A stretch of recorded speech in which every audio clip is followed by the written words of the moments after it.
Oh, the old Are written reports, are they supposed to be? one. Supposed to be in before the.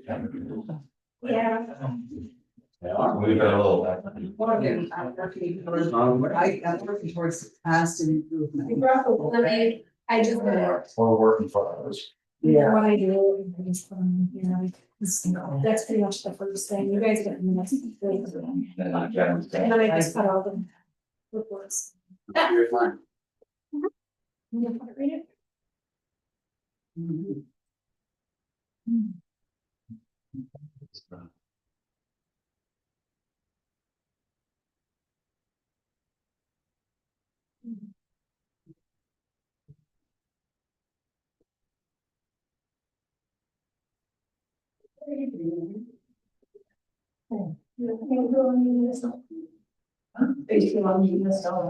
No. Is that done? Pardon me? Tenby. Yeah, that's it. We do that every. Yeah, I just want to make sure we see that, so. I think they've only had. So you got a couple. Yeah. So that's, I have to love it because they made a mistake or something. Right? But it's still the right, because we want to do, I just making sure. This is the one that was in our boxes. Yeah, yeah, but I think it's two in there. Oh.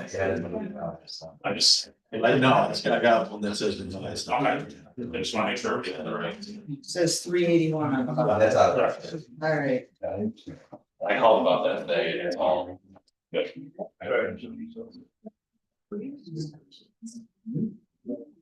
Yeah.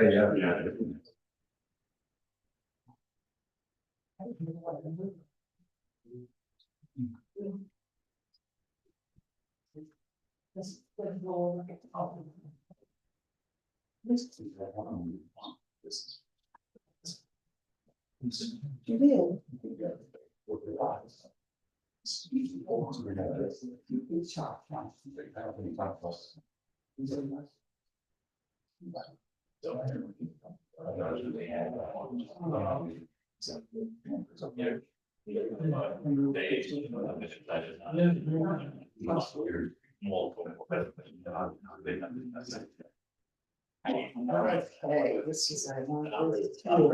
Hey. I'm gonna take that. Yes, right.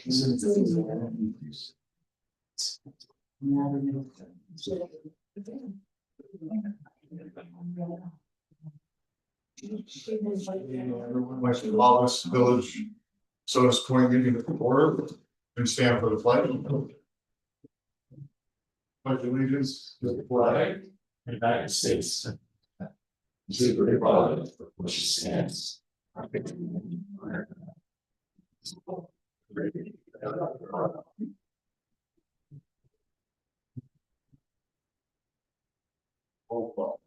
Benson, Here.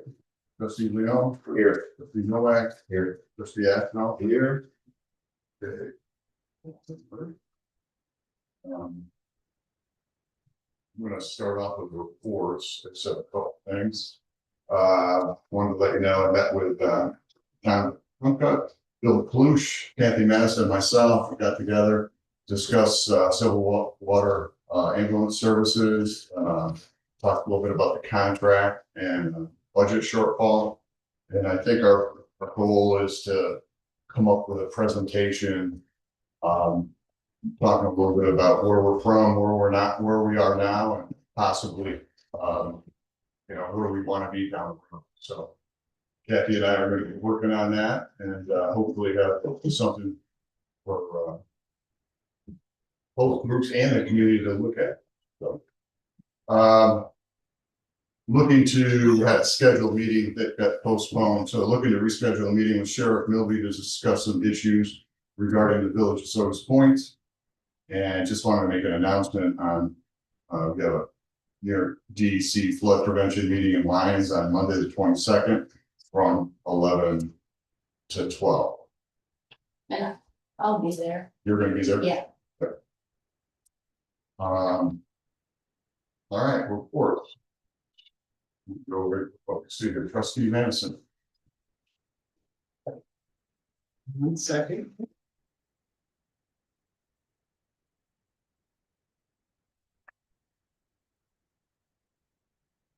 The fire department, since mid-May, the fire department has had 2 calls, both of them are water rescues. The pot of gold dinner was a success, and the Chief Mark Jones Jr. would like to thank everyone who supported this event. Upcoming events include the old time baseball game, which is this Saturday. They'll be playing one game, against the folks from the west of Rochester there, the old time, they'll be doing it in the old rules. There's a boot drive August 1st. The ambulance, Silver Waters had 12 calls for the month of May. 5 of them were billable. 5 of them were standbys. One was a water rescue and one was a motor vehicle accident. There were 2 CPR classes put on by Silver Waters. One was for first responders, another one was for public. I actually participated in that, it was very good. And as the mayor said, we met with Tom Pekunka and Bill Kalush to discuss financials. Anyway, looking ahead, there'll be a community meeting that has not been set up yet. For this fiscal year, the 2025 fiscal year, there were 53,500 approximately in revenues. Expenses were 107,000. The debt service payment on the ambulance was 22,000. Recreation, we got a lot of things going on. Kitty Parade, the July 3rd, fireworks on the 3rd, the 4th of July, the Lighthouse is having their 5K race. The car parade will be on Labor Day, just so there's always questions about that. The car parade is not around this 4th of July weekend. Lighthouse concerts, free concerts, some of them are Friday evening, some are Sunday afternoon. The Neighborhood Association has got their free Music Tuesdays concert. That's every Tuesday from June 30th to the end of the summer. There's other events going on, Save Our Sodas, there's Rose Loomis, the boat, they've got it across the way. So there's a lot of things going on. The kayak launch at the end of South Ontario Street is not functional at the moment, and it's being repaired and hopefully will be back in service soon. That's my report. Thank you, trustee Leon. I'll give wastewater. Yes. Wastewater inflows at the wastewater treatment plant have been, remained steady with approximately 200,000 gallons per day despite the high water levels. The DEC completed its inspection of the wastewater treatment plant on June 1st. We're waiting the full report, but they did not appear to have any major concerns during their visit. Josh Craig will be transitioning into the role of chief operator of the plant following the termination of the contract with TNT Environmental. He's continuing to address maintenance issues at the plant and associated pump stations as reflected in recent agenda items. A major maintenance item in the clean out of Clover Street lift station. This is one of the most active lift stations in the system and receives wastewater from the majority of the restaurants in the village. Improved inspection and enforcement of grease separator maintenance within our collection system will reduce the buildup. Currently, we are unable to remove the pumps from the pumps for maintenance because of the excessive grease accumulations. This presents a significant concern should one of the pumps fail or require servicing. We're vulnerable there. Yeah. One or both our pumps go down would be in a situation. And there's a proposal way with it. Yeah. Get a complaint person down there to just like grease up and remove those pumps. Yeah, that's gonna come up to that. Thank you. Trustee Noah? So for highways and building, the William Willow parking lot was striped yesterday or back in the compass. For under $1,000. We've been doing the bi-weekly pickup with brush. Continuing lawn mowing, weed whacking, the being conducted. Potholes are being filled until we run out of material. A new 20 amp receptacle is being installed to the information center. So Yeah. John Willett and I have been working on discussing Lake Road, widening, drainage, and repaving project. And I've had quotes with that. So You know, right? We'll discuss that tonight. Thank you. Trustee Ashland? Zoning and planning since our last village board meeting, not hugely busy on the variances and the applications and stuff like that as far as, the boards were concerned. There was an area variance for a lean-to structure at 7101 Overlook Drive that was granted. There was a fence review for a 4-foot fence at 7094 Overlook that was granted as well. The zoning board of appeals did rescind the prior granting of use and area variances for the Sodas Bay Junior Sailing Association proposed building at 7430 Clover.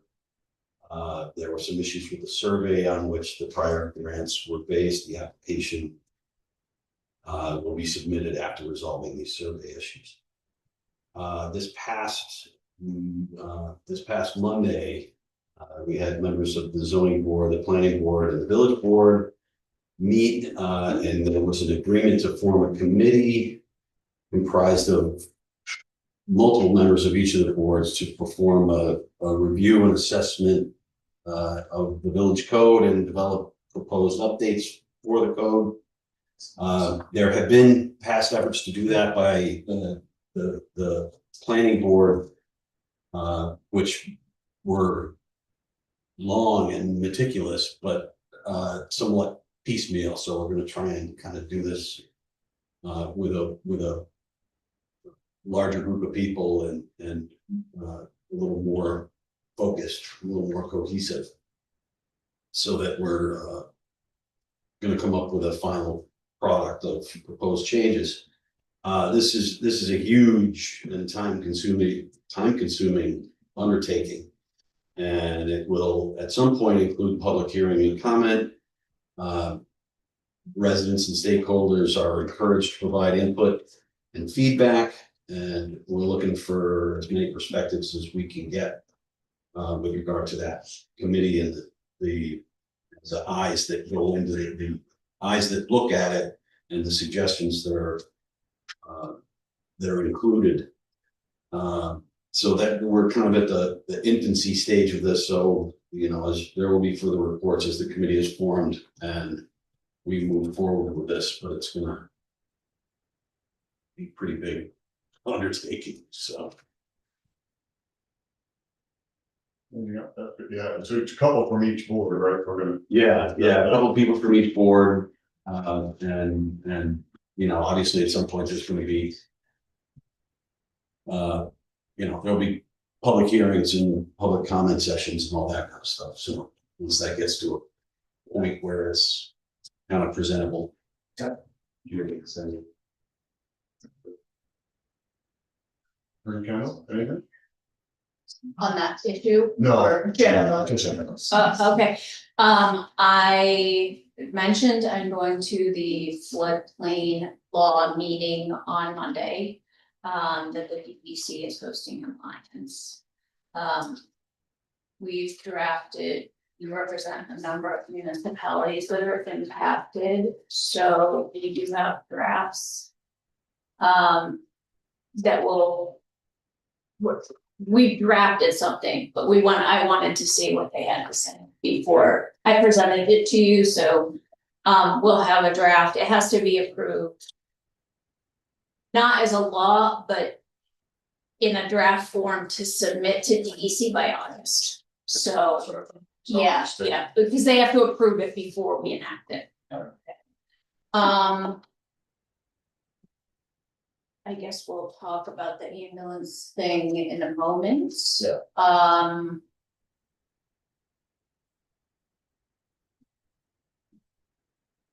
don't have anything. No, it's. I feel like it's. That's Okay, it's coming together. Yeah, A lot of things coming together. All right, I'd like to just bump up and do before we have water. Okay, yeah. Yes. So a lot of the water stuff is gonna be kind of repetitive from the last time. I've been working with LA Engineering, they're trying to finalize the engineering designs for a second connection in Tabor Road. Also reached out to the meter supplier, trying to get a quote. They have retrofit antennas to make some of the meters we currently have in the smart meters, and it's about half of the price of buying a whole new meter. So I'm waiting for a quote on that. And we've been visiting commercial accounts, trying to get their backflow records up to date. Tom Thurston does a lot around the village, he does a lot of the inspections, so he's been dropping paperwork off to me, so we're getting that all figured out. Then we got a couple of maintenance items going on, we got to raise several meter pits, and we're addressing a minor leak on a service line on Sill Road. Unfortunately, where that's at, it's like one of the lowest points in the village right now, so it's next to a lagoon. So I'm trying to wait for the water to go down a little bit before we can clean that up, but I might have to address it sooner than later. Deal with it, so, yeah, that's what I had for water. Sounds good. Okay, thank you. Just, CEO. Rachel. I think you got a copy of this last month. I don't think I got to read it. This is the year-end report for the building department. We had a total of 112 permits. Total fees generated was $18,334.50.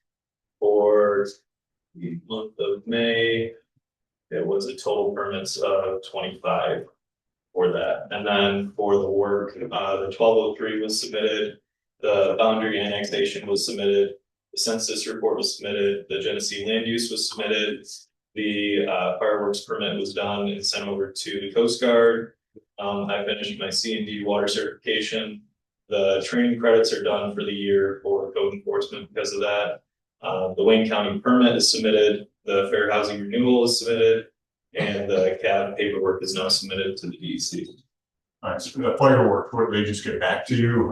So they finally got back to us. Usually they're pretty late to the game, but they have to give us permission to close the channel for the fire department. And they'll send us a note, so we just have to give them notice every year. And then I issue the permit through the state. Thank you. Yeah, What's the 1203 report? 1203 is an annual report that New York State Department of Standards and Codes makes us submit. That's just under Title 19. What's that consist of? It's your fire inspections, your building inspections, any stop work orders, who your personnel is, trying to think what else on it. I think that's the gist of it. But the 1203 is a mandated thing, has to be in by April 1st every year. Yeah. Okay, need to move up and get a motion to approve the minutes, to skip over. Anybody make a I'll motion? make that motion. Okay, good, all in favor, Aye. opposed? All right, moved. And I'd like to welcome everybody tonight. And because of, obviously, we have a large turnout. I'm sure we're gonna have some people speak. Just want to try to keep it to 3 minutes if you can. And that would be efficient. You know, we'll get what you're trying to say, and then we can get as many people up, if whoever wants to speak can speak. So who would like to be first? Anybody? Sure. I'll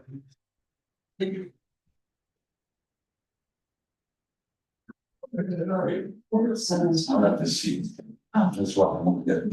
I have to see the criminals when they're acting up. Hi, my name is Lori Hayden. I live on 6th Street and I grew up here. And I came home after I retired in 2012. I served on the Waterfront Advisory Committee for updating the local waterfront revitalization program, the LWRP, which is also the comprehensive plan. I'm here to voice my concern about the discussion to rescind the approval of the comprehensive plan. The Village of Sodas Point first adopted its plan in 2006, amended it in 2011, and this document gave the village a strategic game plan for its natural, coastal, and working waterfront. An LWRP, or comprehensive plan,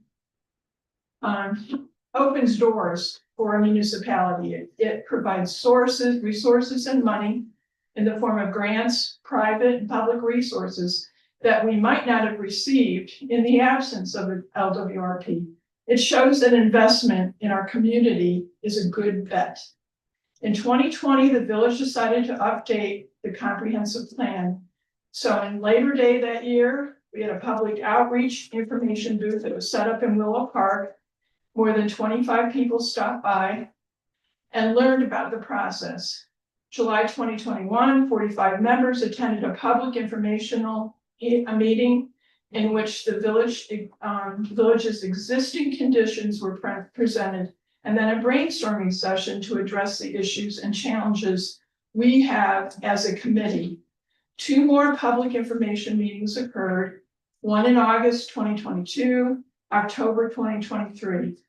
Each meeting solicited questions and community input. Community members weighed in on important issues and concerns. And here we are, 2.5 years later, finally coming to the end of this road, only to find that after it was approved by the board, it is back on the table to discuss rescinding. So I have a couple of questions. Why was it approved in April 2026, only to be put back on the table for rescission discussion 2 months later? Why wasn't this discussed in the May meeting if it were a problem? And then I have a comment. I have observed the last few trustee boards taking the work of dedicated citizens in this community apart and discarded. Why? The property maintenance chapter, the short-term rentals, the work by planning and zoning appeals boards to review documents only to table valuable, needed changes in our community. And why? And don't be surprised if you find that no one will volunteer for this work in the future, when volunteers who spend a good deal of time researching other successful municipalities' processes, get feedback from neighbors and friends, and work together to come up with something more efficient than currently exists. Approval for the new comprehensive plan does not require a permissive referendum. It has ample opportunity. The community has had ample opportunity to weigh in and submit input, and it's time to get on with it. Lori, I'm just gonna interrupt right there. Thank you, that was. If I may, Sure. so I just wanna, first, I don't disagree with most of what you said. One of the things I did want to point out, though, is that the comprehensive plan is a different document than the LWRP. In the past, they were the same document in this municipality. Now they're 2 separate documents. So we've approved at this point the comprehensive plan. We have received comments, significant comments from the Department of State on the the draft LWRP. And as you all probably know, there was grant money received from the state in order to do that work. But we're not done yet. And in addition to that, we have to update our zoning law, which is what we were talking about a little bit earlier. There has been a draft that's been reviewed by the Planning and Zoning Board, and I've asked that a committee be formed to just have everyone holistically look at the law and make sure everybody's on the same page. So I just wanted to point that out, that there are separate documents. I understand something is on the agenda. Understood that. Yeah, Yes. okay. She's spoken, we both understand.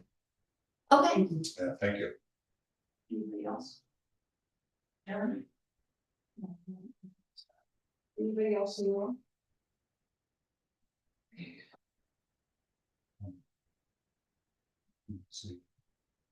First of all, while I'm moving this over, I just wanna tell you that, sometimes I stumble a little bit because I have dementia.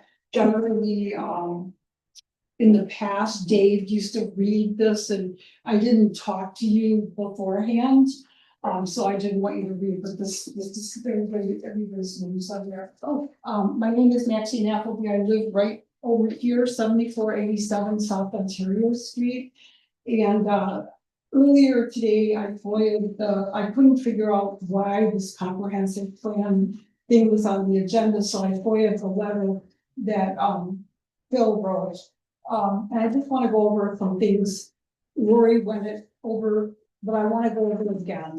This plan was developed through a lengthy public process. It was approved by the Department of State, the comprehensive plan. It supported multiple public meetings and strong community participation. Mr. Leone attended all of these meetings and he expressed his concerns, which he has his right.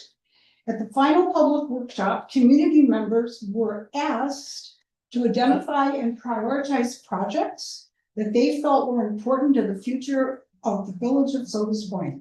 The meeting was very well attended, I think 45 people. The highest ranked project was the development of the Sill property as a marina. The second highest was the boardwalk behind the businesses on Greg Street, a concept that has been discussed for 25 years, which is part of the comprehensive plan. Mr. Leone strongly opposed both projects. He expressed opposition to the marina concept despite the fact the Sill property was selected through a lengthy process and a committee that reviewed all kinds of locations. According to the Sill family, he has also spoken directly with them and expressed his belief that the marina should not be developed at that location. You're a trustee. Nevertheless, the committee completed its work, evaluated potential locations, and the public clearly identified that site as the preferred choice. I had hoped by now, Pat, we would have been negotiating with the Sill family.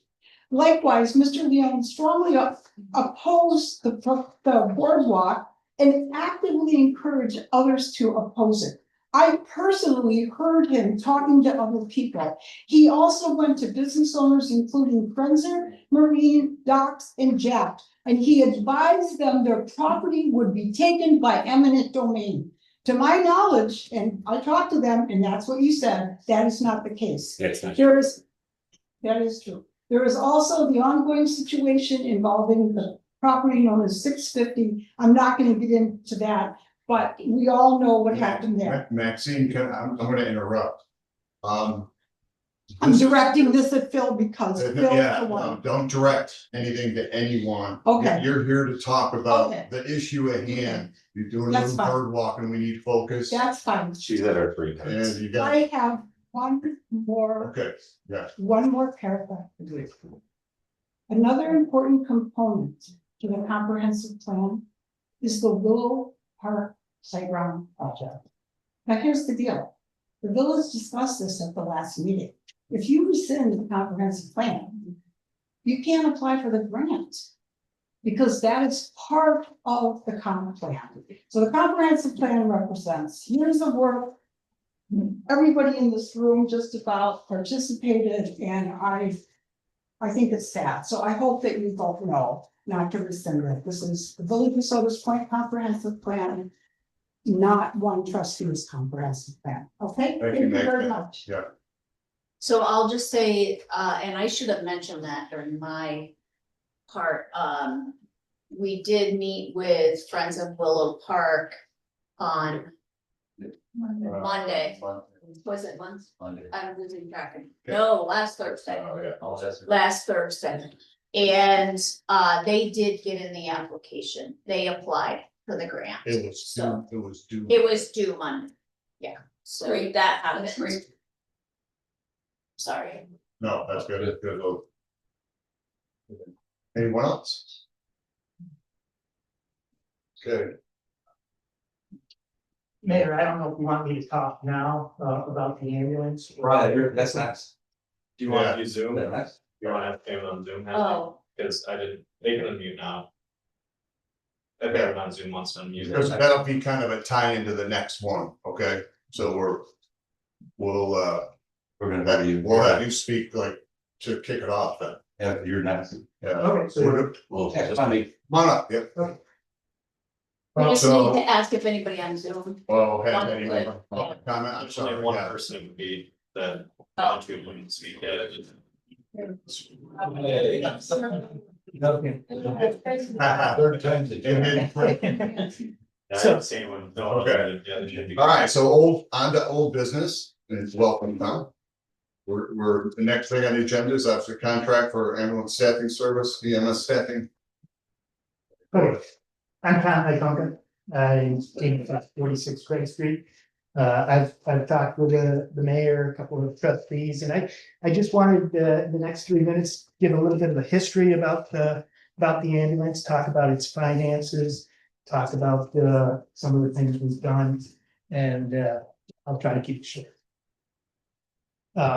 So the ambulance was started, it separated from the fire department in 2008.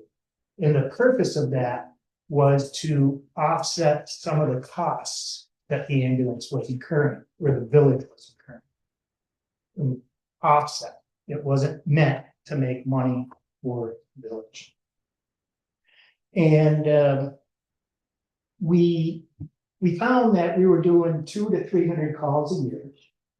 And we were pretty financially sound. We were actually covering our operating budget. And for a small community to cover their operating budget and the village just give us an ambulance, I thought that was huge, is huge.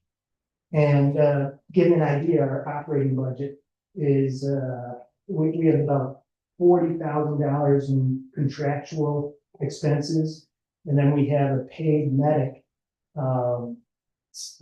hours a day, 7 days a week.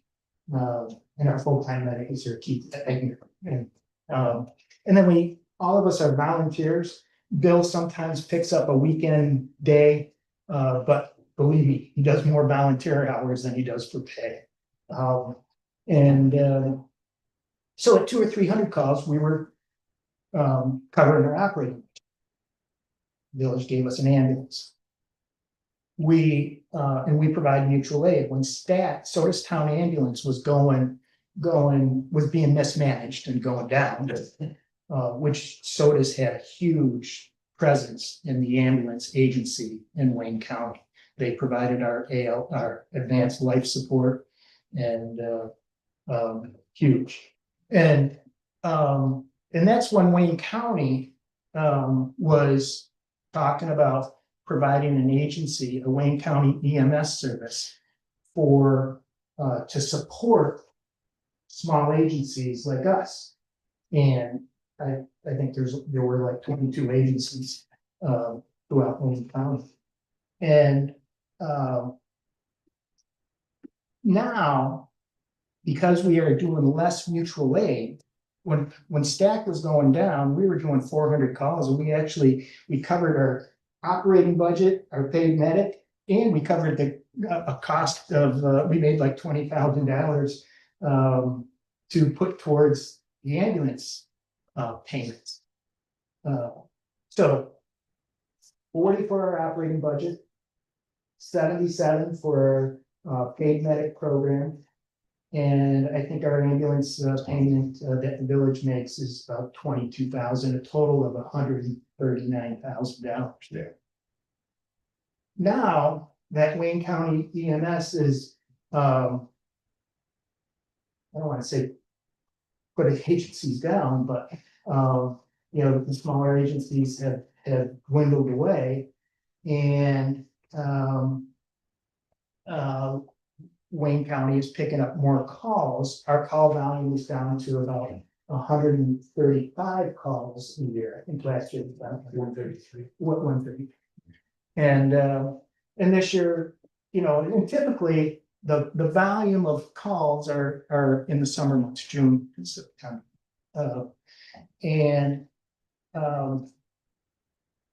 A question came up, did we know about Wayne County EMS starting up? And of course we did. And thankfully they did start up. We're very thankful that Wayne County exists to give us support. And at the time, it was going to be support the agencies. now it's really kind of taken over the ambulance agencies. And, and our, and to whittle away at some of your questions, Mayor, you know, our response time. Keith, well, our paid medic can usually respond when they're on duty like 3 minutes. If Bill or I or Corey have to get up in the middle of the night and come to the ambulance agents, come to the ambulance base, get in the ambulance and get to the site, we're usually about 9 to 10 minutes. Now, Wayne County EMS, I checked the last couple of calls, they're responding in about 10 minutes as well. And sometimes earlier. I wanted to talk about one specific, a couple of years ago. We had like 3 or 4 CPR saves. It was unusual, but he had one, responded within 3 minutes, saved the person. Bill responded on a couple, probably 2 or 3 of them, saved the person because of quick response time. We, one of the calls, Bill and I were on site, and we got the patient loaded and person flatlined, and but we were able to save them because we were there quickly. And Wayne County hopped on board as we were closing the doors to the ambulance, and thankfully they did, because it's tough to do CPR with one person. Now, you know, there's a lot of other emergency CPR, choking, airway obstructions, anaphylactic shock, a bee sting. Remember, one year we had like 3 or 4 bee stings, and to see somebody's tongue swell up and can't breathe, you know, response time's critical, especially when it's a family member, a sibling or a close friend. But we have a good, a solid board. We have a past paramedic. We got a doctor on the board. We got some professionals on the board. You know, a couple of medics on the board, and we have a solid board we've been getting a lot of time, volunteer time, and community representatives to give input to the ambulance. And we're fortunate that our small community has that. Now, if we potentially go to an all-volunteer basis, that's going to take a lot of wind out of people's sails. It's going to be tough to cover, you know, somebody that's working 7 days a week, 8 hours, and now we're going to put, instead of 2/3 volunteers, now we're going to go 3/3 of volunteer. That's going to be very difficult. But you know, purchases, we put a list together of purchases that we've done probably in the last 10 years, I would say, Bill. And that was like $160,000. We do a fundraising, an annual fundraiser, and we typically raise up $12,000.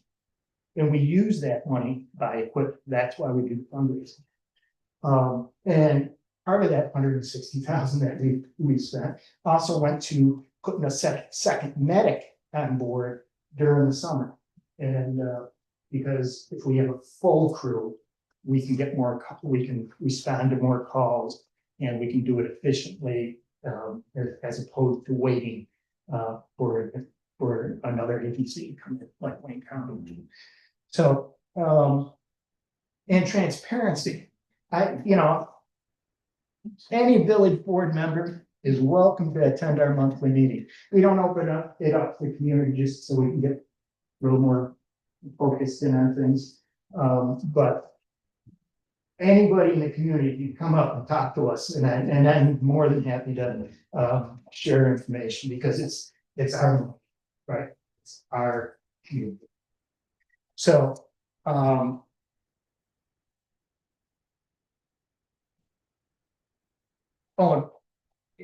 think I know why we purchased the new ambulance, because at the time we were doing 400 calls. And we were spending probably about $6,000 on maintenance, other than oil changes and standards. We were spending, to repair the old ambulance. That ambulance, was it necessary? No. We could have continued putting money into that, but we were looking down the road that we needed an ambulance. Because at the time, Wayne County wasn't functional. We had staff that really wasn't functional.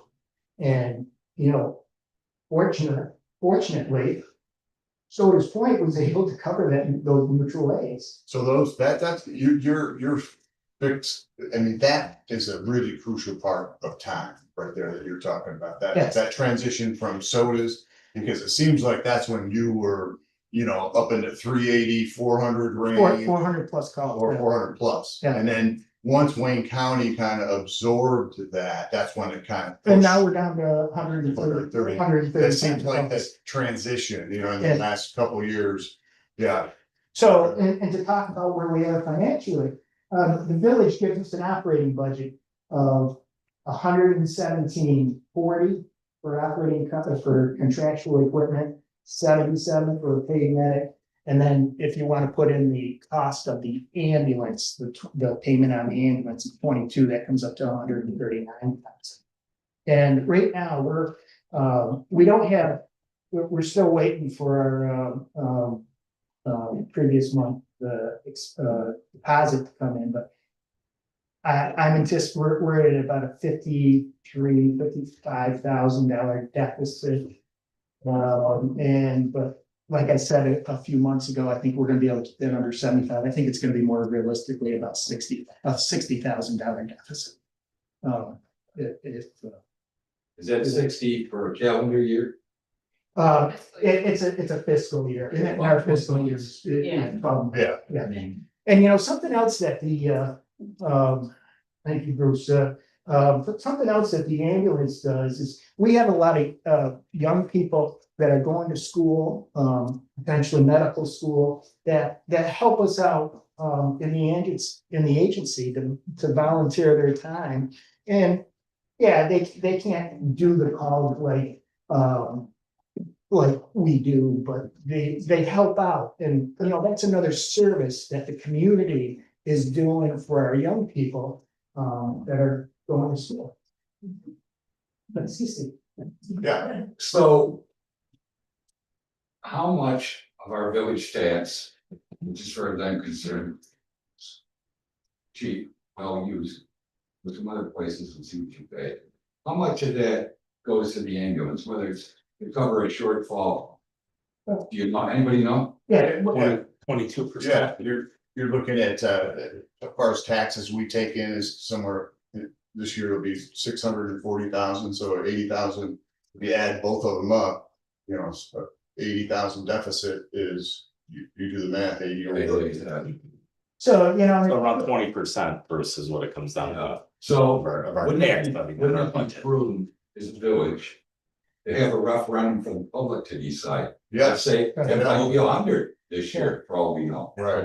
But for people like us, and we certainly pay a few bucks of taxes. If it took it up, whatever, it'd be worth it to have. I know one person that you guys say was my neighbor down at the lake park, Pete Geisel. You know, right there. And he would have been dead had we had to wait, even from sodas, to get an ambulance out there. So Bruce, let's talk about, we're operating at potentially $50,000 deficit. Let's make that a $90,000 deficit, and we have 900 taxable households. That's $100 a household. I just said And, you know, what I said. and it's like, you know, and how do you put a value on this list? But I Okay, don't want to get into. Yeah, we get the idea, and the numbers came out, and I think I'll tell you what, that's, everything's important, what you just said, everything. So we appreciate those comments. We're here to do the contract this year. Yeah, great, because I keep me. Yeah. But, and if there's any questions, anytime. You must be a used car salesman. Tom, thank you. Yeah. We should be. I'm an engineer. So. So we are going to have a public meeting on this in the summer, and we're working, I'm on that group, and we're working together to come up with, presentations and whatnot to discuss this. But for the short term, and we I'm gonna have to defer to you in a second, we've got two contracts here. One is for the year. There's an out on it potentially, and the other one is for a second medic with the ambulance, supporting, $5,000 towards that, up to 50%. But do you want to speak? Because we haven't had a chance to, So I would say whatever you all want to do in terms of the term of the contract or the cost. Just, I looked through the contracts and I have edits. But you can approve like the concept subject to attorney. Sure. So that's my advice. So whatever you wanna do in terms of the amount of time you want the contract to be, or, I would say we need to approve whatever the cost is, like the ones I looked at were like had a schedule. yeah, But we're gonna have this meeting with the public. yeah. Decide whether or not, it's probably gonna be like $100 a household. To cover, right, I mean, it's pretty close to $100. Well. I mean, it's right around $100 a home to keep it the way it is, right? So I think Well- so I think we're gonna like brainstorm ideas about ways of, because we, on the one hand, we wanna make sure that the village understands where their tax dollars go. And so there's some ways that we're thinking about how to do that, and we're gonna have a public meeting about that, and ultimately you all can decide with the town on how to go. Yeah. But right now, we're just looking at my understanding is a short-term you tell me. Yeah. And then I'll work with them I would- about editing the document. I just have a few concerns. Some like grammar and like, whatever the overall principles are that you all come up with, we can work. Did you feel in here that there was, and I can't place my finger on it right at the moment, that there was if we approve this as is, yes, they have a monthly amount. For the primary 8 hours a day, 7 days a week. Is there this is a year-long contract, it's been proposed. It says something about making any adjustments that you just have to keep others, or keep, discuss with the other party at their earliest convenience. Did you feel that there was a way out, If, and I'm not saying at all, I'm just, that, I mean, I guess I'd be,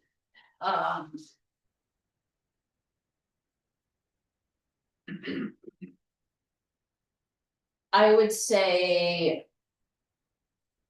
Getting out of I would need to look at the legal language Okay. specifically, once I understand what you all wanna do. Let's just- In terms of timing, I mean, I know there was some talk about extending for just a few months so that we could have this Right. meeting, like you tell me. I think within the contract it states, Bill, you can correct me if I'm wrong, I think it states that either party has the ability to get out of a contract, so we don't have to really go down that road that is in there already.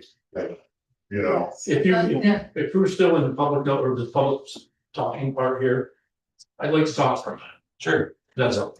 I'm fine with that. If you have time for that, Yeah. I'll make it to the counter. My name is Bill Cluj. I was a DO for many years. When we separated from the fire department, and I'm gonna kind of go back and do a quick history here. When we separated, Tommy gave you some of it, but when we separated from the fire department back, we started in like 07. Because it was gonna be a process that the state of New York sucks, okay? By 2008. Jack Mattice went back and forth with the lady at Albany and just, it was atrocious. 2008, when we took over, the understanding, the reason we took over was because there was no income coming back to the village of Sodas Point because the fire department, we were part of the fire department when we started, okay, or when we were getting ready to separate. The fire department couldn't build, okay? There were certain things they could build for, but it wasn't EMS wise. I joined in 1976. This is my 50th year. And once we joined, that was to bring money back to the village. It wasn't a cash cow, and it's still not a cash cow. And it's because of Medicare, Medicaid, insurance companies. I mean, I don't have to tell you all this, but that's truthfully, that's where we're at. Yeah. You know, we do a $600 billing and we get $200 of that. Okay. That's not helping the matters either. Not to mention, God bless, people aren't as sick as they used to be. You know, I hate to say that, but we used to have frequent flyers here in the village. We have lost many of those frequent flyers. Which there again, being healthy, God bless them. And as we move on, we have dropped back in calls, but when the county took over, the understanding between the county and us was that we were going to keep our same boundaries that we had, because that's our CON, certificate of need. That's our kind. When we kept that CON, they came to us and I talked to them and said, listen, since we're going to keep our own CON, is there anything the county can do by giving us a little bit more distance so that we've got a little more area? Jimmy said, sure, let's work on it. So we sat down and we did. They extended it to the west some. They extended it over to the eastern part of the bay a little bit. So it's working out pretty well with the county. The nice part with the county is that I'm not getting any younger. I'll be 68 in July, and rolling out of bed is not on the top of my food chain every morning. And it's been really strange, but it seems like from 4 o'clock until 10, 11 o'clock is when the ball's been dropping down here. Quickly, the other night, they had apparently it was a bar fight or a street fight or whatever it was. Several years ago, Sherry and I went to one downtown where a gentleman was complaining about being jumped when he came out of back of Jack's. We had him and his girlfriend in the ambulance with us. I was medicing, Sherry was driving. We rounded the top of the hill out here, and this guy threatened me, "You're not gonna make it through the day, da da da da da." I called the sheriff's department. It looked like the cavalry coming over the hill because they were all downtown doing what they were doing.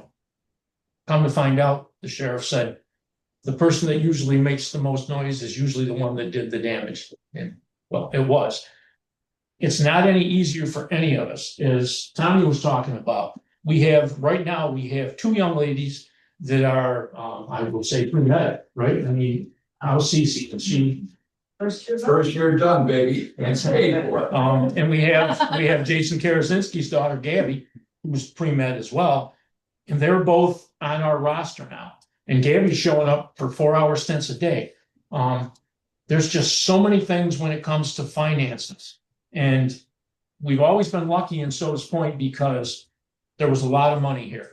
Okay. So what insurances didn't pay for, or what Medicare didn't pay for, if people were billed for that, they paid it. They send you a check.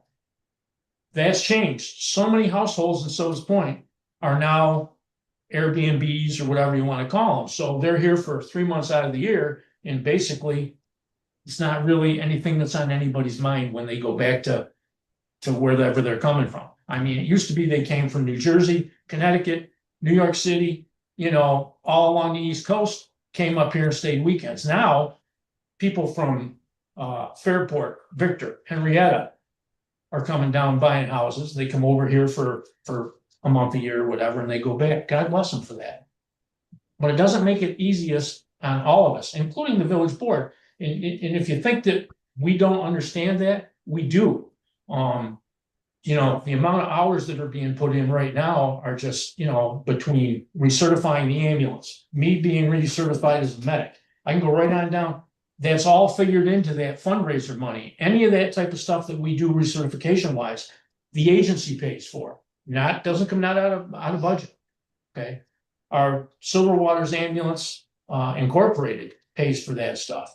Heart monitors, power, CPR machines, any of that stuff that's above and beyond what's in the budget, we try to take care of it. We've had some great donations from people here in the village that have said, and we got a couple that said, whenever you need it, just call us, you know? Well, that's nice to have out there. But they specify that they want to see equipment or training done.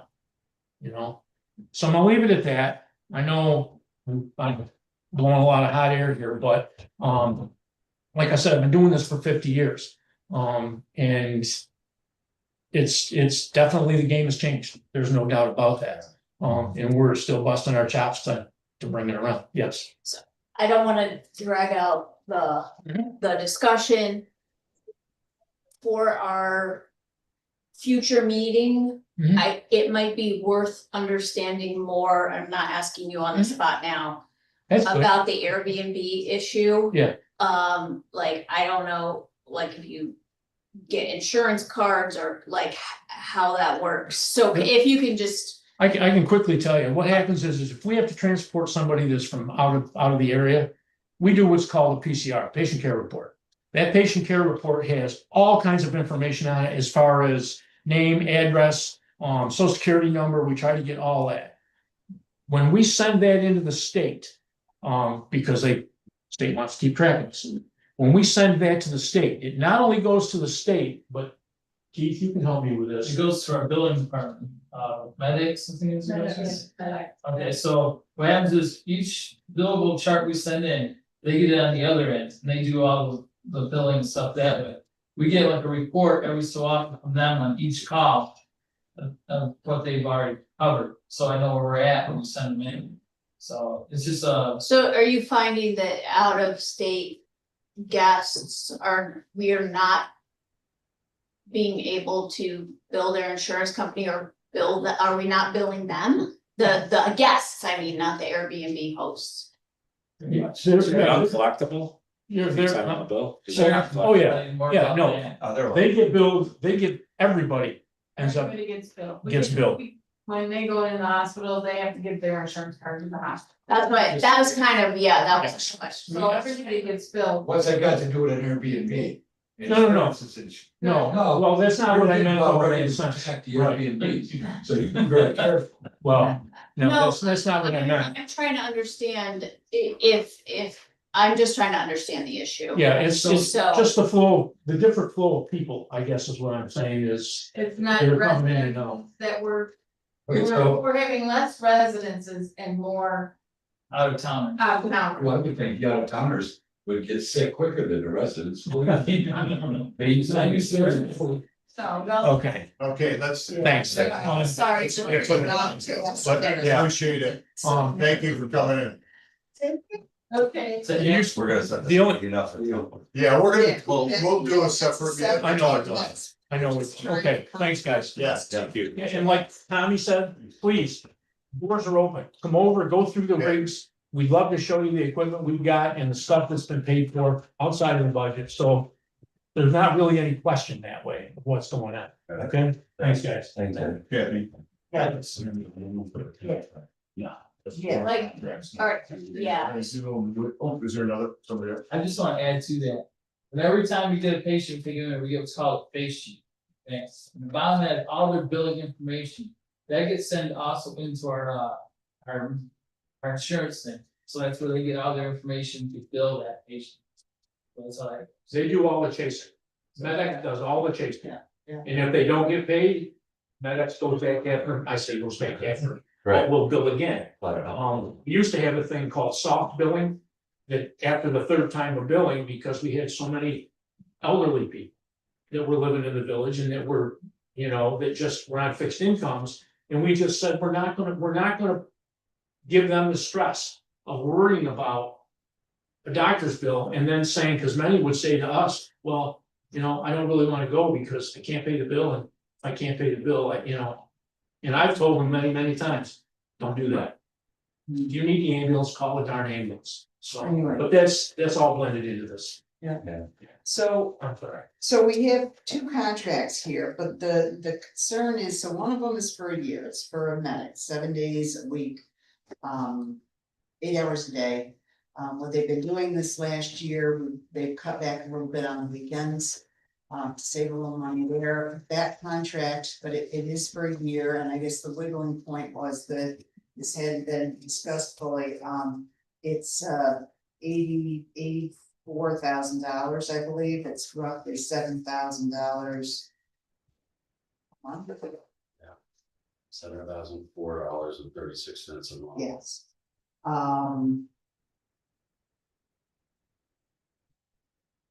So that's where we're at. We also have a second contract here for adding a second person. You can get to the scene, but you can't do a run unless you have two people, a complete crew. And they look at it, 911 looks at it a little differently. If you're set with a crew, you don't have to monkey around, you don't have to see who's gonna come in or whatever. So that's the reason for the second person. But I guess my only, not quite sure how we handle it is, this primary one is for the full year, and I don't know,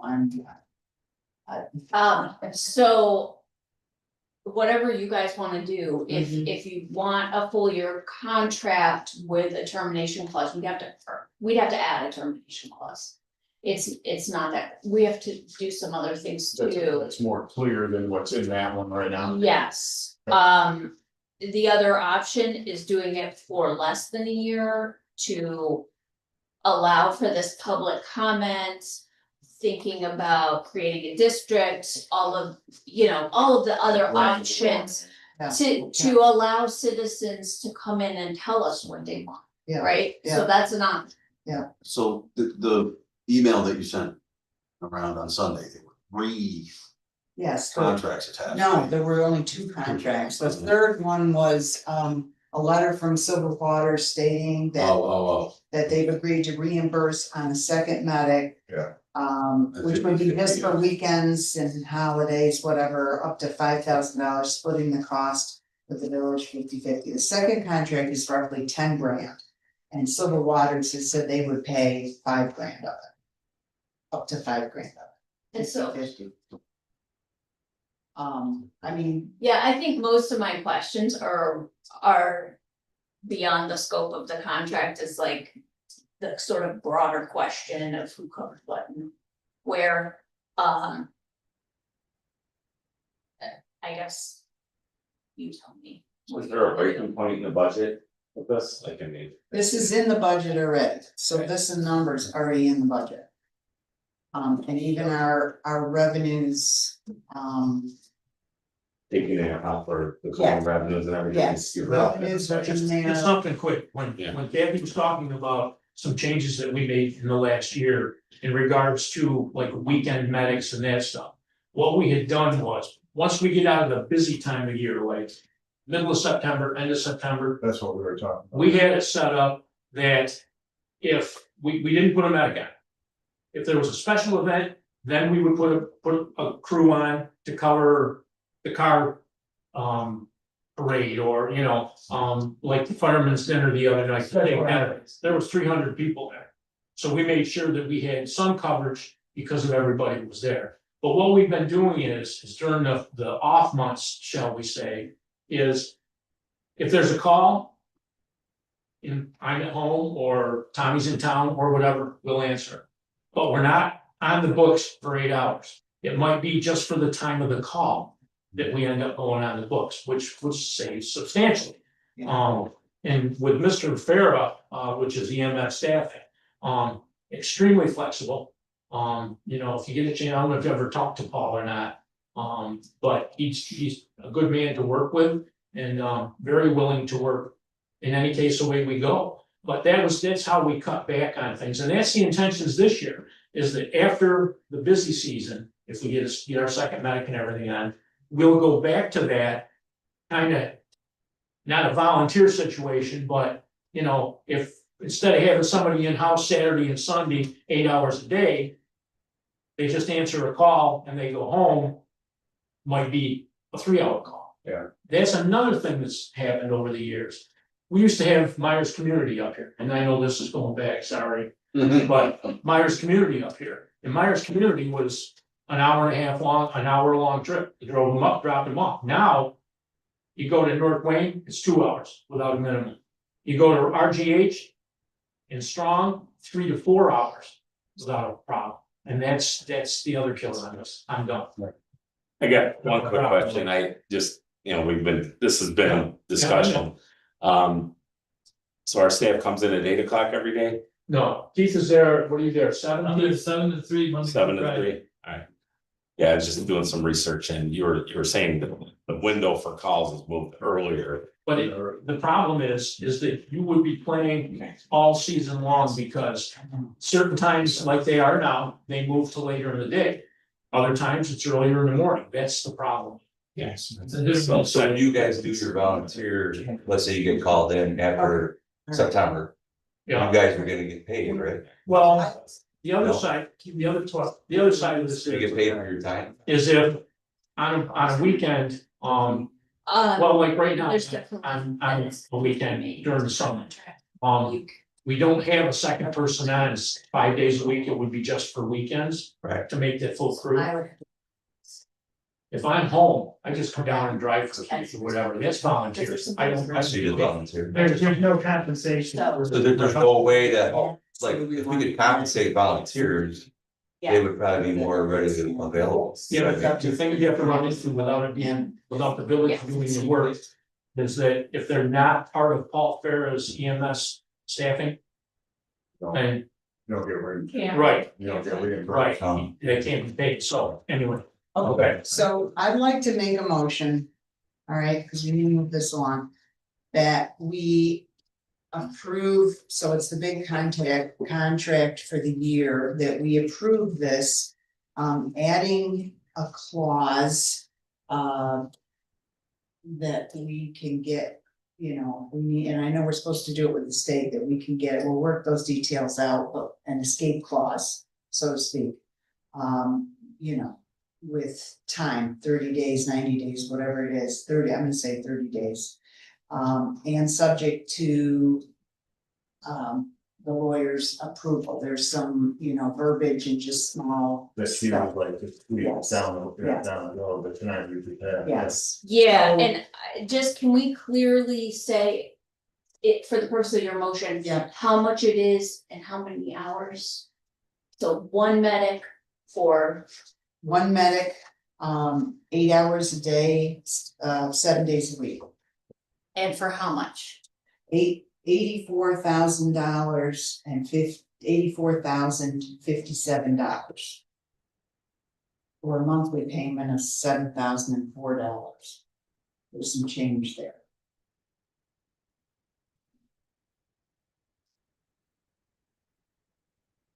And that's for the year. That's for the year. But And that's another problem you're not gonna have with Paul. Cause he's already talked about the fact of if we have to cancel or Yeah. change things, he's all for it. So when you do finally get hooked up, you'll find out.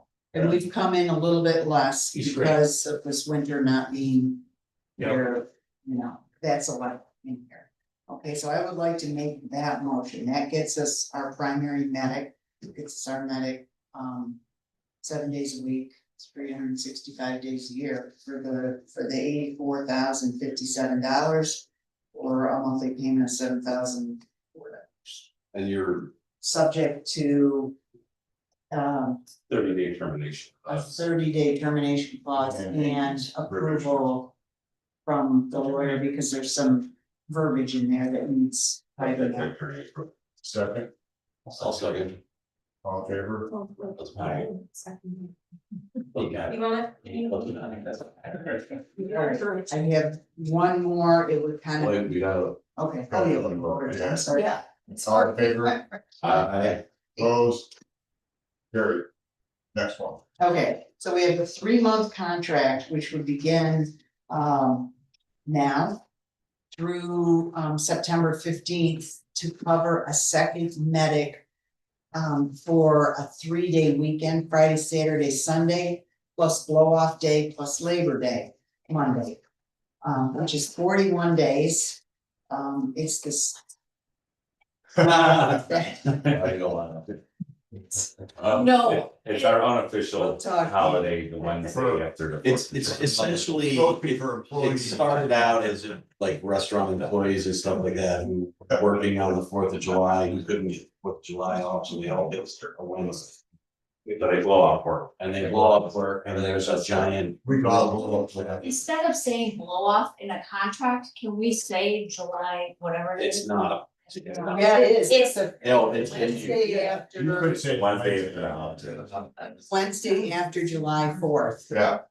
We could say it's Wednesday. They take off the days, make it. Oh, it's already in the contract, I'm like, what the heck is that? So this is this, it's 41 days, I believe is what it, well, if it, yeah, it'll start this weekend actually. That cost would be $9,753, so it's the same amount hourly. It works out to about 29 and change, all in with every expenses, the unemployment, all that stuff. So $9,753 for 41 days. That's almost $10,000. Silver Waters has said that they would price match, or they would split the cost 50-50 up to a total of $5,000 for this second medic. Yeah. So it would essentially cost the village another $5,000. I handed you out a little very simplistic Excel spreadsheet that shows last year from May to May, the total calls per month, and then the billable calls. In those 3 months, so last year we had a different kind of thing, it was 7 days a week for second medic. I believe it was 7 days a week. Yeah, so I've highlighted, to show the effect of those 7 days. I think it's even more critical now, the way things are going with Wayne County, that we have that second person on board. Right, 5. Yeah, right about Is there 5. anything in writing about Silver Waters? Yes, Too. that's what the letter's for, she's got. Oh, that's. Here, didn't I give you that? that? I'm Okay, sorry, there's the letter, okay, here's the letter. You because can I have that. think that. Okay, You can have that. okay. So I'd like to make that motion that we accept this second medic contract. Subject to, review by the lawyer. It's not gonna change anything, this is a 3-month contract, so it would go the 3 months, we would not. What, 41. 41 days, well, it's the weekend, Friday, Saturday, Sunday, so it would go until September 15th. Next time you say we'll- Can I just add on to the motion? Or you add on to the Yeah. motion about this additional. And- This commitment from Silver Waters, And keeping, yeah, how do we word that correctly? just So subject to the Subject to the matching matching commitment from Silver Waters ambulance, up to 5. up to $5,000, 50%. That's what we, I second that. all in favor, Aye. opposed? Carried for those 2 contracts, and then obviously Amy, take a look. Last item of old business is purchase, we delayed that, we've had a lot of discussion over this, and we wanted to do it in this budget, if you remember the budget process, and we actually put it in the I believe due to the fund balance, so that you have to do it from the referendum. And the next is 4,500 sidewalk snow removal machine purchase for 32,500. Need a motion to purchase that piece of equipment. I motion that we purchase the contract 4,500 sidewalk, snow removal machine for 3,500. Second, all in favor, Aye. opposed? Okay, carried. I don't see people walking the streets anymore. Carried. All right. Thank you. New business. Discussion to change the meeting time from 6:30 to 6 P.M. beginning in July. We had some discussion with the board members. I think that's a good idea because the lateness of meetings, 5:30 is a little too early because of professionals coming out of Rochester might not be able to see our meetings or whatever, but. Six, guys, Matt, motion? I'll motion that we change the meeting time from 6:30 P.M. to 6 P.M. beginning in July. All right, and second, Second. all in favor? Aye. Okay, opposed, carried, and obviously you guys, everybody knows, it's at the reorg meeting, we do that, and so this is gonna be carried through to the reorg meeting, and it's something that everybody likes. That, at that meeting in October. Okay, thanks.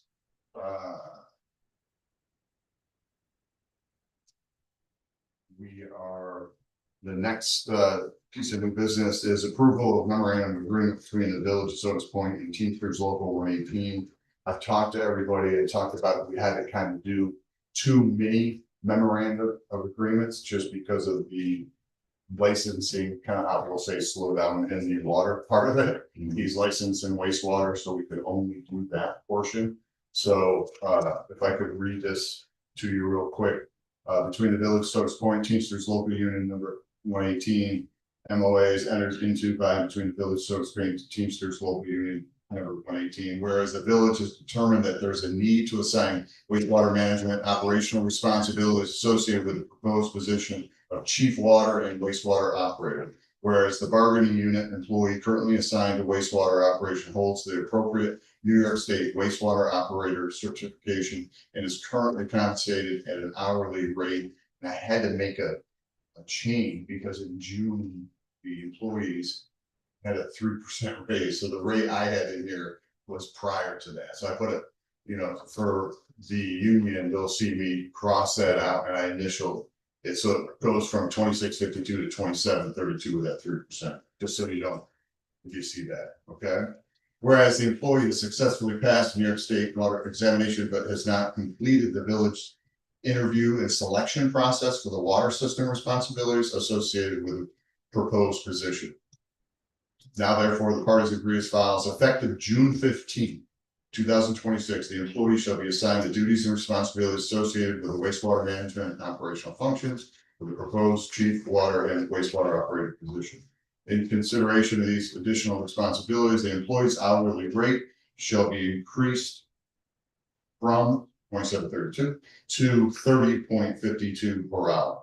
This MOA applies solely to the wastewater management and operational responsibilities assigned to the employee and does not constitute appointment to or assignment of water system supervisory responsibilities. The village of Sodas will continue in that matter until licensing gets squared away. Assignment of water system responsibility shall remain contingent upon the employee's successful completion of interview and selection process, and any subsequent approvals required by the village board of trustees. Upon successful completion of the interview process and selection for the water system responsibilities of the village and the union may negotiate and execute a separate memorandum of agreement addressing those additional duties and any related compensation adjustments. Except as specifically modified by the MOA, all terms and conditions of the current collective bargaining agreement between the Village of Sodas Point and Teamsters Union 118 shall remain in full force and effect. So I just need a motion to move that. A second. I motion to accept the memorandum of agreement. All in favor? Aye. Opposed? All right, that's carried, and obviously I'll send that out for the union official to sign. We'll both sign. And there'll be another mini one coming down the road. We just don't know when, okay? Thank you for that. We want a little discussion, and I think we're pretty squared away with this, but Yeah, we're good. we're good at, We're good. yeah, we'll just put a line. We've discussed about, Get Yeah, our yeah, and stuff and bikers. yeah, I looked at. Was everybody able to access the Dropbox links? I'm working through it. They want to charge you. You want my credit card?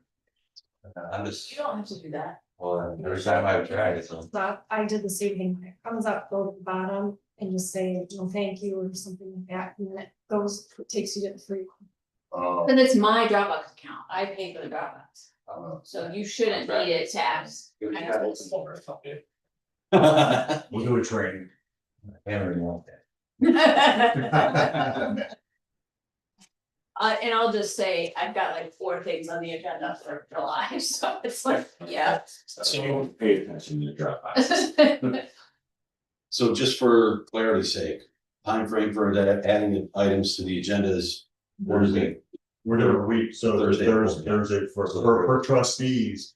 And then obviously, we can't control emergencies, and that's gonna be up to me, not the trustees, and obviously I will deal with that when it comes about. And I won't be afraid to add to agenda, because it's about, And you'll let us. it's about, money or something like that, and public safety, who knows, it could be, yeah, exactly. It's gotta be right. But as far as our. It's gotta be an reports, emergency. They don't have to be, excuse me, Sorry? our reports don't all have to, if it's just the standard reports, that doesn't have to be done by much.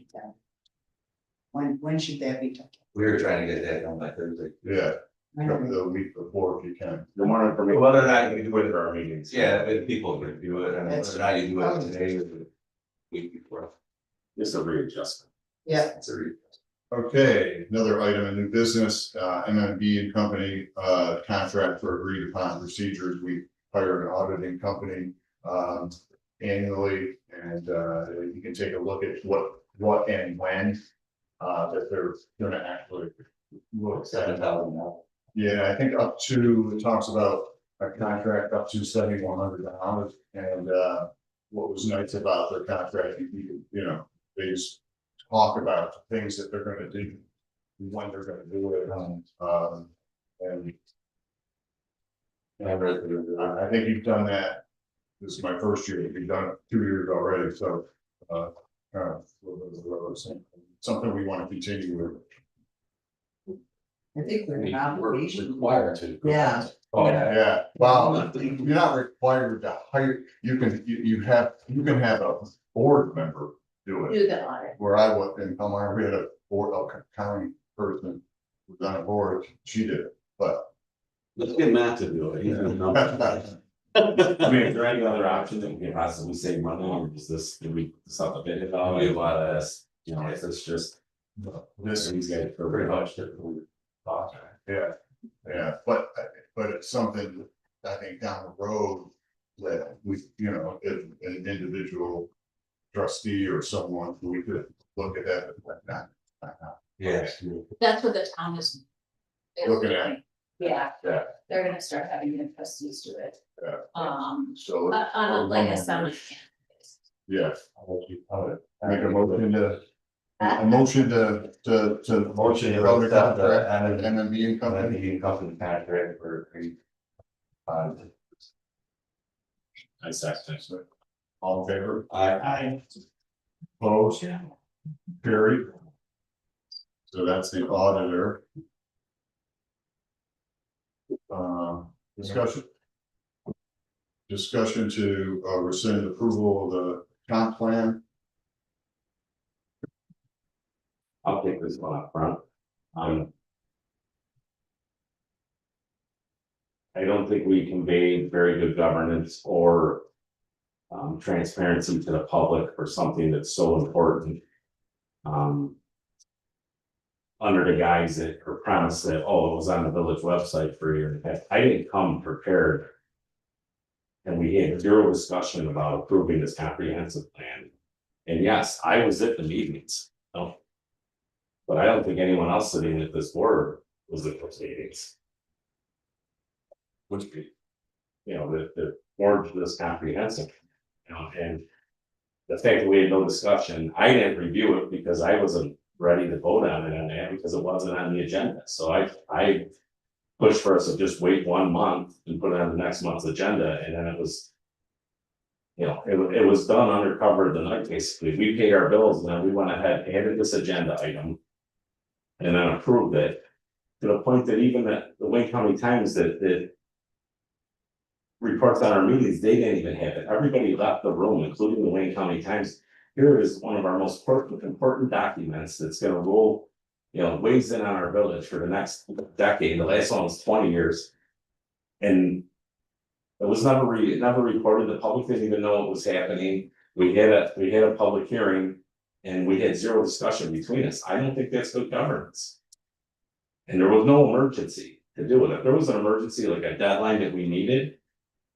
To have it done by, I could see that, but there was no reason for that, I feel like I got steamrolled, I was unprepared. And there are things in this comprehensive plan that are inaccurate that we need to discuss. And I would like to put it on the agenda for next, I'd like to rescind it and then put it on the agenda for next month for approval. I'm not against the comprehensive plan. I just feel that everybody here that to pass that in such a lively, fair, rushed way, without the public knowing, with zero discussion, is a disservice to the community and not very transparent. Okay, and anybody else?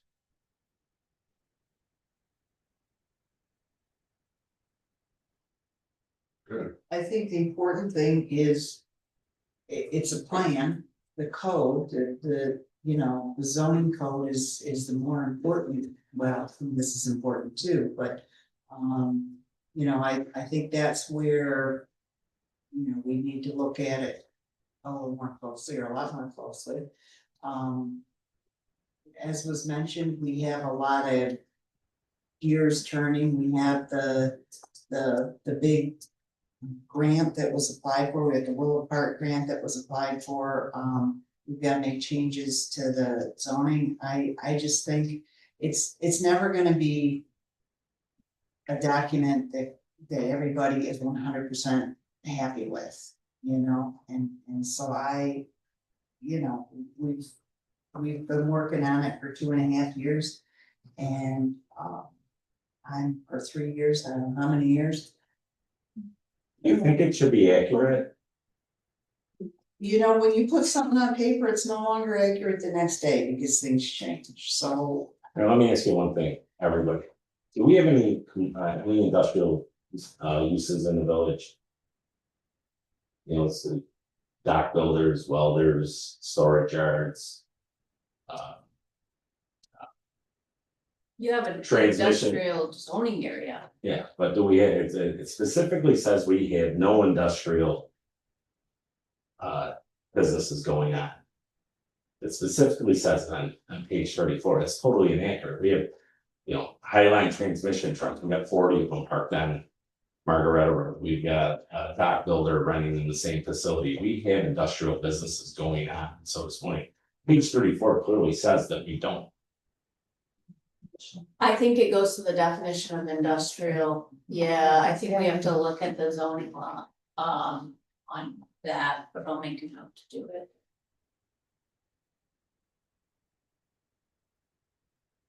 Any other comments? So maybe we just I mean, table this rescind. No, I think we should rescind it, put it on the agenda for next month and discuss it as a board, and each of us vow to read it. And be current with it and have a discussion.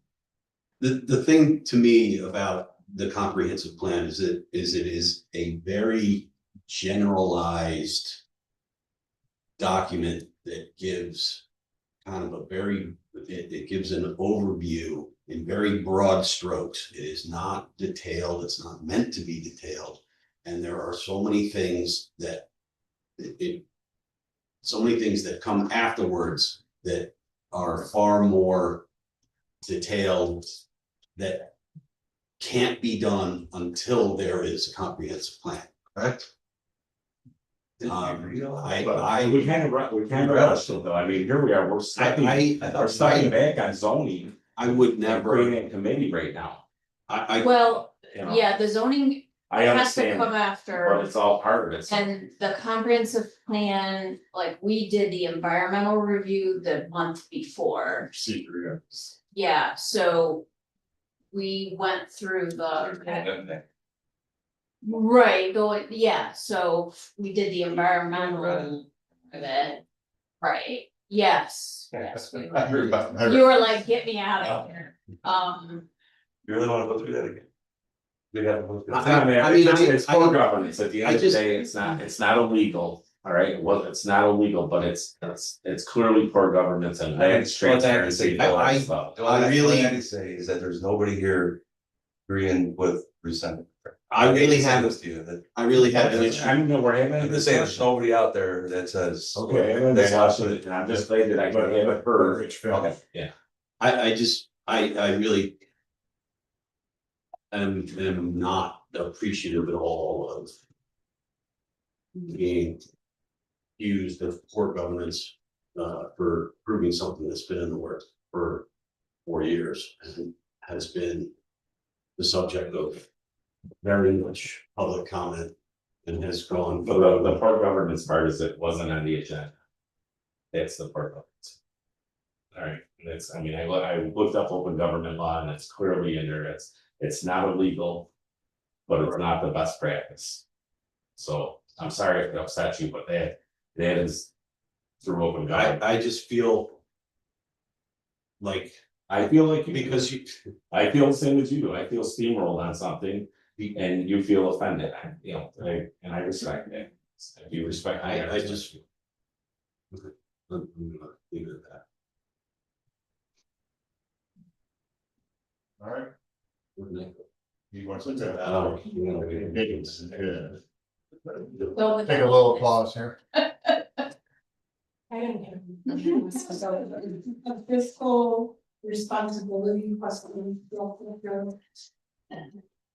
Barton Rejuda was the contractor that had to produce, we paid Barton, the village paid Barton Rejuda to produce the, Sharon, can you help me? Barton Rejuda was the consent that was hired after a procurement process to develop the LWRP. And the comprehensive plan. And also the code. Yeah, and to recommend code And the changes. waterfront consistency law. Yeah, so those are the three things that have to be. They have to be, adopted by the village before we can finalize the LWRP. And what I don't understand, and this was my question, is that you guys tonight said that you were gonna start over. No, No, no, Oh, okay, No. good, cause we already went through it. I'm like. No, it was- no. we had- Oh, sorry. we had a trustee who was upset with process, Mhm. you know. And he has that right, and he brought it up, and that's why it's here. Oh, no, I'm talking about the code. The Oh, code. no. Yeah, so that's what I was gonna say is, so I was asked to start reviewing the code. And based on my very short time here. And several planning and zoning board meetings, it occurred to me that. Some additional changes need to be looked at for the planning and zoning, for the zoning law. Before we pass it, and I just wanted to make sure. We didn't have to redo something again, like down the road. So by no means are we throwing things out, okay? Well, you need Oh, to, you need to read what they wrote about the code, and that was presented to the community. Right, and it had nothing to do with those issues, it has to do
just tell them, Thanks, Kevin. yeah, Was anybody there? yeah, there's still people on there. This one. Dismiss. Actually, Amy, if you want it on you, Yeah. and then volumes here. Where's volume? Where's, It's unmuted now. okay, There great. you go. And if you talk, people should be able to hear Hello, you. can you hear us? They should be good. Yeah, Lou is on. Okay. Is Casey Carpenter still there? No, There's, okay, all right. Let's continue with new business then. Thank you, Kevin, for that. And John Williams gonna be taking this one, these next two over, yeah, the quote from Chamberlain Septic and Sewer for the cleaning of the Irwin Street pump station. Bill and John discussed a little bit about that, during the report. So basically, when the flooding was coming on, we agreed to, at whatever cost to get Chamberlain to go down there. We can't lift our two, there's two pumps that pump the sanitary, waste to the pump station, to the main pump station, and due to the amount of grease that's collected in that pump station, they were unable to lift the pumps out. So like if we have a pump fail, we're dead in the water. So it's like preventative maintenance. Well, this is more than preventive maintenance, so. What's happened is, they should have been like a $2,000 to $3,000 line item, but because they have to send a guy down in there. To chisel the grease away, they need someone who has combined entry training, and there's a higher expense of doing that, so and it's a limited number But people of people to get that done, so we're kind of. Yeah, we're playing with fire a little bit with that pump station, we really, we need to get that pump station cleaned out. And all of you had a chance to look at that quote, and I think it was $4,800. oh, $4,800. That's what they estimate it's gonna be. Yeah, Okay. Yeah, we're hoping that this is it's more of a one-time deal, and by keeping up on it and a little bit better inspection of all the grease efforts, the system, sure. that we don't run into this problem again. It was found that we had a couple businesses that had certain appliances that weren't tied into their grease interceptor, they were bypassing it, so we were taking all the grease. All right. Okay. if we I don't- motion, we accept the Chamberlain Septic and Sewer, reading out the I seconded it. Irwin Street pump station. Bill seconded, all in favor? Aye. It's actually Clover Street of the right. Yeah. Oh, Clover Street. Yeah, it's called. Yeah, I know. I thought that's what I. Oh. All in favor? Opposed? Carried. Thank you. Last new business is the Lake Road project. Yeah, just real quick, I had a type up that I sent that email there. And I kind of want you to disregard that, because I got a hold of the contractor today, they sent me an updated quote, and there were some things that were a typo, of course, not cheaper typo for us, but so if you go to the top of that, looking at the villager quote, it's very limited, it's just for a pay through, milling through. And I tried to go through from the county bid and put in line items. What it actually takes to get that flow done, all the materials to add to that flow through. Well, because if you just look at it, you get villager over here, that's like $60,000, then you look. The number for some. It's like what's happened. Well, if you add all that stuff up, all the extra equipment for $391,554. Then you go over the cleaned up Verselli Northern quote, which should have been on everybody's mailbox. I know this was a new one from what you had in your email. They're actually at $381,172.55. And we're hoping to save on that cost a little bit by, providing a little bit of traffic control ourselves, potentially sectioning off the road, and possibly some trucking. But either way, I think Verselli is the quote to go with, and it comes in within our budget for chips. I've talked to chips. This is an approved process. There's no pre-approval. We do it, we send this into chips, then they pay us in the next quarter. We don't need to explain the whole project, but I think just for transparency, we're talking about doing shoulders on that road. Yeah, so we're gonna widen the road, each side 2 feet. And there's a process we're gonna, that it's filled back with stone to create a base, and then they're gonna pave the whole top of the road, Nice. so it'll be a new surface. They're gonna mill That'd it. be Well, it's more than a new surface, we're actually gonna have a shoulder on Lake Road. Right, after the, Yeah. That's awesome, yeah. Yeah, 4 foot of width. total, yes. Yeah, 4 foot total, 2 on each side. I mean, it's not a 4 foot sidewalk, but right now we have like There's zero. We yeah, barely not have a there. 5 line Yeah, there. Right. yeah. Yeah, areas like we have none. That's great. So, Yeah. I think we're ready. And like I said, that's gonna go, it's within our church budget, well within, we'll actually have. Ideas to have left over to do some more projects. Well, I need to bring you up to speed a little bit about White Birch has 193 sites as you come in the village of Soda Point. There's no conduit to get them into the business district safely. There's no shoulder on the road. It's shaded by trees. It's dangerous to navigate even in the daylight, so. Is this like state contracts? Like we don't have to bid this out? So it's all under county bid, so all. County bid, it's based okay, off that's county fine. bid. That was. I did get Yeah, the two, and I searched for a couple others, but these were the two bigger companies that could handle the bigger Big job in a job. timely fashion. Yeah. I had a couple people kind of turn me down because they didn't have very technical equipment. This was also a main concern of our active transportation grant. We have here up on the board. Sharon got for us, 5 years ago, 6 years ago. But yeah, establishing a safe passage and much like it. Well, I'm gonna pay for it. Yeah. Yeah, I just wanna, kudos to John, because there's a lot of work that goes behind the scenes with something like this, and he spent a tremendous amount of time. It's nice to see it come to fruition here. I think August might be a possible. Yeah, so the pending approval, I told them I would give them a call tomorrow morning. They're thinking that How many days do they anticipate? 3 to 4. I They approve most that of we, the orders for 4. And one other addition, John contacted the county let us, their engineer, they actually came out and did core bores on the road. Yeah. So that we weren't putting good money over bid, we established Yeah. that there was good base under the road, there was some due diligence done, we're not just.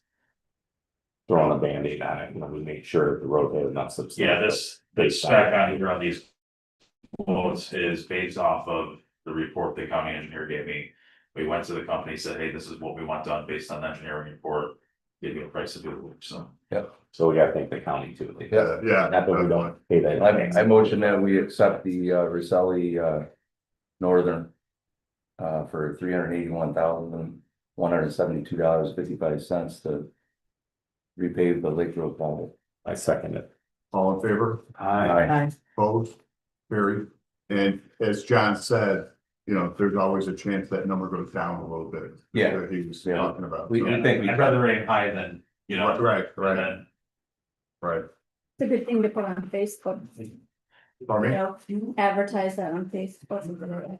Yeah. And Well, we're not gonna have to let people know on Yeah. somewhere. Oh, yeah, as soon as they. Because once you got blocked the road Yeah, no. Once you lock down on dates. Yeah, and it's a paving schedule, so it can move with, they can have rain out days, stuff like that. I mean, we go to the park about 3 times in terms of weather. Yeah.